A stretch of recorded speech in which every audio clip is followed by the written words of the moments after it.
ஓம் முருகா! வெற்றிவேல் முருகா! எனது அன்பு பிள்ளையே, உனக்காக உன் அப்பன் முருகன் அற்புதமான பரிசு ஒன்றை கொண்டு வந்திருக்கிறேன். இதன் மூலமாக இதை பெற்றுக்கொண்டு நீ உன் வாழ்க்கையை வாழ ஆரம்பிக்கும் போது நிச்சயமாக பெருமகிழ்ச்சி என்பது தானாகவே உன் வாழ்வில் உன்னை தேடி வரும். இனிமேல் உன்னை வேண்டாம் என்று ஒதுக்கிவிட்டு போனவர்களும், உன்னை தேவையில்லை என்று முடிவு செய்தவர்களும் கூட தானாகவே தன் தவறை உணர்ந்து உன்னை தேடி வரும்படி நான் செய்யத்தான் போகிறேன் என் செல்வமே. அப்படி என் அன்பு பிள்ளையான உனக்கு நான் என்ன பரிசு கொண்டு வந்திருக்கிறேன் தெரியுமா? இல்லை என எதை நினைத்து நீ வருத்தப்பட்டாயோ, எப்பொழுது இது கிடைக்கும் என ஏங்கி நின்றாயோ, அதையே உனக்கான அன்பு பரிசாகவும் அற்புத பரிசாகவும் உன் வாழ்வில் கொண்டு வந்து தர வந்துள்ளேன். இப்போது உன் தகுதியும் நிலைமையும் உயர்ந்து நீயே உன் வாழ்க்கையை அழகாய் மாற்றிக்கொள்ளப் போகிறாய் என் செல்வமே. உனக்காக உன் அப்பன் முருகனும் நானும் இந்த உலகமும் பிரபஞ்சமும் இருக்கும்போது நீ எதற்காக கவலைப்பட வேண்டும்? கலங்கவும் வேண்டாம், எதிலும் தயங்கவும் வேண்டாம். துணிவு என்பது உன்னுடனேயே இருக்கும்போது, பணிவு என்பது உன் நடத்தைகளில் இருக்கும்போது வெற்றி எப்படி உன் கைகளுக்கு கிடைக்காமல் போகும்? வெற்றியை உனக்கு சுலபமாக கிடைக்கச் செய்து நீ எதிர்பார்த்தபடியே உன் ஆசைகளையும் அழகாய் நிறைவேற்றி தரத்தான் போகிறேன். கீழே விழுகும் வேகத்தை விட திரும்ப எழுந்து நிற்கும் வேகம் அதிகமாயிருந்தால்தானே நீ ஜெயிக்க முடியும். அப்படி நீ மிக வேகமாய் உத்வேகத்தோடு உனக்கான வேலைகளை செய்ய ஆரம்பித்தால் எதிரி கூட உன்னை பார்க்க பயப்படுவான்.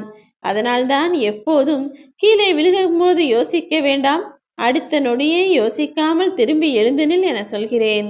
மனிதன் தோற்பதும் கீழே விழுவதும் வாழ்க்கையில் வீழ்வதும் சோர்ந்து போவதும் எல்லா மனிதர்களின் வாழ்க்கையிலும் நிகழக்கூடிய ஒன்றுதான். மனிதன் ஒவ்வொருவருமே தன் வாழ்நாளில் ஒரு முறையாவது அதிக கஷ்டத்தையோ அதிக அழுகையோ அதிக அவமானத்தையோ அடைய நேரிடும். ஆனால் எதை கண்டும் சோர்ந்து போகாமல் கீழே விழுகும் போதெல்லாம் மீண்டும் தைரியமாய் நீ எழுந்து நிற்க வேண்டும். அப்போதுதானே நீ உன் வாழ்வில் ஜெயிக்க முடியும்.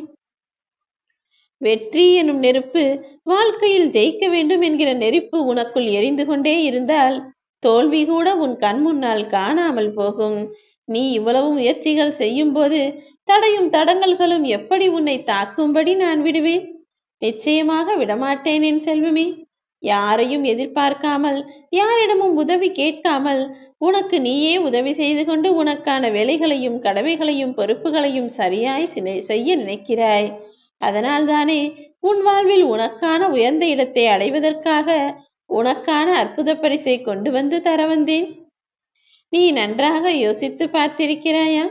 ஒவ்வொரு மனிதனுக்கும் மட்டுமல்ல, ஆடு மாடு பறவைகள் விலங்குகள் என எல்லாமே வாழ்க்கையில் எவ்வளவோ கஷ்டங்களை சந்திக்கத்தான் நேரிடுகிறது. மரத்திலிருந்து விழுந்த இலைகளுக்காக எந்த மரமாவது கீழே விழுந்து அழுகிறதா என்ன? அது விரைவிலேயே முயற்சி செய்து தளிர்களை தந்து மீண்டும் மீண்டும் தன்னம்பிக்கையோடு அழகான காற்றில் அசைந்தாடுகிறது தானே? அப்படிதான் நீயும் இருக்க வேண்டும். கீழே விழுகிற இலைகள் போல உன் வாழ்விலும் தோல்வியும் சந்தேகங்களும் பிரச்சனைகளும் துன்பங்களும் வரத்தான் செய்யும். ஆனால் சற்று மனம் தளராமல் புதிதாய் பூத்து வருகிற அந்த புத்தம் புதிய இலை போல நீயும் தன்னம்பிக்கையோடு உன் வாழ்க்கையை வாழ ஆரம்பித்தால் நிச்சயம் நீ ஜெயித்து விடுவாய் என் செல்வமே. ஒவ்வொரு மனிதரின் தேவையை பொறுத்துதான் அவர்கள் மற்றவர்களோடு உறவாடுகிறார்கள். தனக்கு தேவை என்றால் மற்றவர்களை தேடி போய் பேசுவார்கள். தேவை எதுவும் இல்லை என்றால் அவர்களுடன் பேசக்கூடிய நேரங்களும் அவர்களை தேடக்கூடிய தேடல்களும் கூட குறைந்து போய்விடும். நீ எப்போதும் எல்லாரும் தேடக்கூடிய அளவில் உயர்ந்த இடத்தில் இருக்க வேண்டும் என ஆசைப்படுகிறேன். அப்படியானால் நான் சொல்லக்கூடிய சில விஷயங்களை நீ பின்பற்றிதானே ஆக வேண்டும். வாழ்க்கையில் தோற்பதென்பது எல்லா மனிதனுடைய வாழ்க்கையிலும் வரக்கூடிய ஒரு சில விஷயங்கள் தான். தோற்று போனால் புலம்பாமல் போராட தயாராக இரு.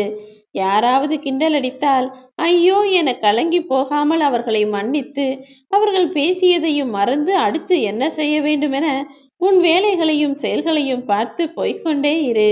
கீழே தள்ளிவிட்டாலும் கூட தளர்ந்து போகாமல் துள்ளி எழுந்து நில். நஷ்டமே வந்துவிட்டாலும் கூட நடுங்காமல் அடுத்து என்ன செய்து மீண்டும் இந்த நஷ்டத்தை சமாளிக்கலாம் என நிதானமாக யோசித்து பார் என் செல்வமே. ஏமாந்து விட்டாலும் சரி, யாராவது உன்னை ஏமாற்றி விட்டாலும் சரி, ஐயோ என ஏங்கவோ சோர்ந்து போகவோ கூடாது. என்னதான் நடக்கிறது பார்க்கலாம் என தைரியமாய் எதிர்த்து நில். நிச்சயமாக வெற்றி உனக்கு கிடைக்கும்படி உன் வாழ்க்கையை நான் அழகாக்கத்தான் போகிறேன். உனக்கானது என நான் எழுதி வைத்த எதுவுமே உன்னை விட்டு போகாது என் செல்வமே. அது அன்பான மனிதராக இருந்தாலும் சரி, நீ ஆசையாய் நேசிக்கக்கூடிய பொருளாக இருந்தாலும் சரி, உனக்கானதை உன் விருப்பப்படியே உன் கைகளில் சேர்க்கத்தான் போகிறேன். நீ பெற்றது அனைத்தும் வெற்றிகளும் தோல்விகளும் மட்டும் கிடையாது, உனக்கான அனுபவங்களும் தான். நடக்கக்கூடியது எல்லாமே காலத்தின் கட்டாயம் என்பதை புரிந்து கொண்டு இனிமேல் நடக்கவிருப்பதை உனக்கு சாதகமாக வைத்துக்கொள். வாழ்க்கை என்பது நீ எதிர்பார்ப்பது போல எல்லாருக்குமே அமைவது கிடையாது. ஆனால் நீ நினைத்தால் நீ நினைத்தது போலவே உன் வாழ்க்கையை உன்னால் மாற்றி அமைத்துக் கொள்ள முடியும். கொஞ்சம் முயற்சி செய்ய வேண்டும் என் செல்வமே. உன்னை ஏமாற்றினாலும் சரி, அல்லது உன்னை அவதூறாய் யாராவது பேசினாலும் சரி, அதற்கு பழிவாங்க வேண்டுமென யோசிக்காதே. உன்னை ஏமாற்றியவர்களும் உனக்கு கெடுதல் செய்தவர்களும் அதற்குரிய தண்டனையை நிச்சயமாய் அனுபவிப்பார்கள். அதை நான் பார்த்துக் கொள்கிறேன்.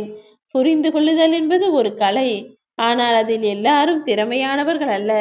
இங்கு நிறைய பேர் ஒருவரை ஒருவர் புரிந்து கொள்ளாததால் தானே போட்டியும் பிரச்சனைகளும் சண்டையும் சச்சரவும் வருகிறது. முடிந்த அளவிற்கு மற்ற மனிதர்களை புரிந்து நடந்து கொள். உனக்கு யாருடனும் எந்த பிரச்சனையும் வராமல் நான் பார்த்து கொள்கிறேன். உறவுகளுக்கு நீ செய்யக்கூடிய உதவி என்பது தொடர்ந்து நடக்க வேண்டும். அதே நேரத்தில் யாரென்று தெரியாமல் ஊரில் இருக்கக்கூடிய மனிதர்களுக்கும் தானம் செய்யக்கூடிய ஆளாக இருக்கப்பார். வாழ்க்கையில் உனக்கு ஏற்பட்ட கசப்பான சம்பவங்களை நினைத்து ஒருபோதும் வருந்தாதே என் செல்வமே. உன் வாழ்வில் நடந்த கசப்பான சம்பவங்களும் கெட்ட விஷயங்களும் தானே உனக்கு நல்ல பாடங்களையும் நல்ல அறிவுரைகளையும் வழங்கிவிட்டு சென்றது. அதனால்தான் அவமானங்களை அசிங்கமாக எண்ணாதே, அது கற்றுத்தரும் அறிவுரையை எந்த விலையுயர்ந்த புத்தகமும் கற்றுக் கொடுக்காது என சொல்லிக்கொண்டே இருக்கிறேன். உன் உழைப்பின் மூலமாகவே நான் உனக்கு கௌரவத்தை வழங்கப் போகிறேன். உன்னுடைய கௌரவம் என்பது உன் வாழ்க்கையை நிச்சயம் அழகானதாக மிகவும் மதிப்புடையதாக மாற்றும். வாழ்க்கையில் நீ நிச்சயம் ஜெயிக்கத்தான் போகிறாய்.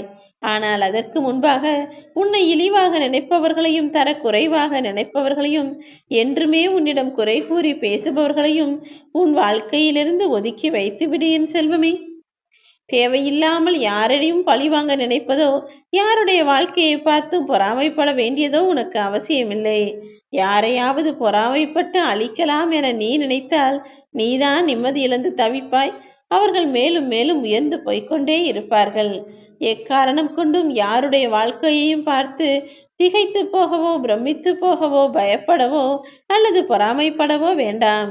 நீ மற்றவர்களுக்கு என்ன நினைக்கிறாயோ அதுதான் உன் வாழ்வில் நடக்கும் என்பதை புரிந்து கொண்டு எப்போதும் மற்றவர்களுக்கு நல்லது செய்யக்கூடிய நல்ல பிள்ளையாக இரு. அதன் மூலமாக உன் வாழ்வில் நீ ஆசைப்பட்ட எல்லா விஷயங்களையும் நான் நிச்சயம் செய்து கொடுப்பேன். ஓ முருகா, வெற்றிவேல் முருகா.